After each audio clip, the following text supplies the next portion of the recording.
নির্বাসিত লেখিকা তসলিমা নাসরিনের কটাক্ষের জবাব দিলেন আইন, বিচার ও সংসদ বিষয়ক মন্ত্রণালয়ের উপদেষ্টা এবং ঢাকা বিশ্ববিদ্যালয়ের অধ্যাপক ডক্টর আসিফ নজরুল। স্ত্রী শীলা নাজনীনকে হিজাব পরিধানের জন্য সামাজিক মাধ্যমে বিদ্রূপ করার প্রেক্ষিতে বৃহস্পতিবার নিজের ফেসবুক অ্যাকাউন্টে একটি বিস্তারিত পোস্ট দেন তিনি। পোস্টে আসিফ নজরুল জানান, 2012 সালে তিনি শীলাকে বিয়ে করেন এবং 2014 সালে তাদের কন্যা সন্তান জন্ম নেয়। মেয়ের জন্মের কিছুদিন পর থেকেই শীলা হিজাব পরা শুরু করেন। ব্যক্তিগত সিদ্ধান্তে হিজাব পরা শুরু করলেও এই নিয়ে সমাজে অনেকের প্রশ্নবাণে বিদ্ধ হতে হয়েছে তাদের। তিনি লেখেন, শীলার হিজাবের কারণে বহু মানুষ ভেবেছেন আমি তাকে বাধ্য করেছি, অথচ শীলা নিজেই নিজের ধর্মীয় বিশ্বাসে অনড় থেকেছে। এমনকি রিকশা বা সিএনজিতে চড়ার সময় হিজাবে ঘেমে গা ভিজে অসুস্থ হলেও সে কখনো এই অভ্যাস থেকে সরে আসেনি।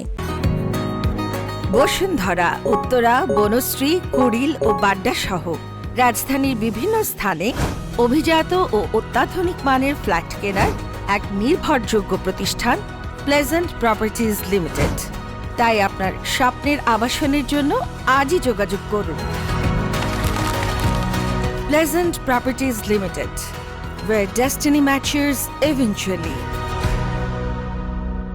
আসিফ নজরুল আরও জানান, এক সময়ের জনপ্রিয় অভিনেত্রী শীলা 14 বছর বয়সে নিজের ইচ্ছেতেই অভিনয় ছেড়ে দেন। জাতীয় পুরস্কার প্রাপ্ত হলেও সে কখনো নিজেকে অভিনেত্রী পরিচয়ে পরিচিত করতে চায়নি। তবে সামাজিকভাবে তাকে এখনও কেবল একজন সাবেক অভিনেত্রী কিংবা হিজাব পরিহিতা নারী হিসেবেই দেখা হয় বলে আক্ষেপ করেন আসিফ নজরুল। তিনি লেখেন, আমার স্ত্রী একজন আত্মমর্যাদা সম্পন্ন, সৎ ও মেধাবী নারী, অথচ সমাজ তার এই দিকগুলো দেখতে ব্যর্থ।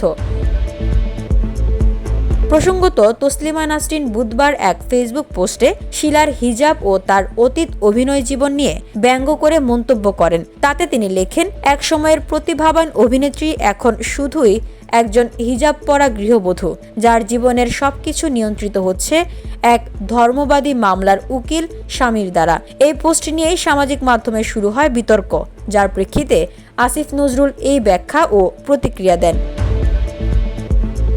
VOD Bangla news desk.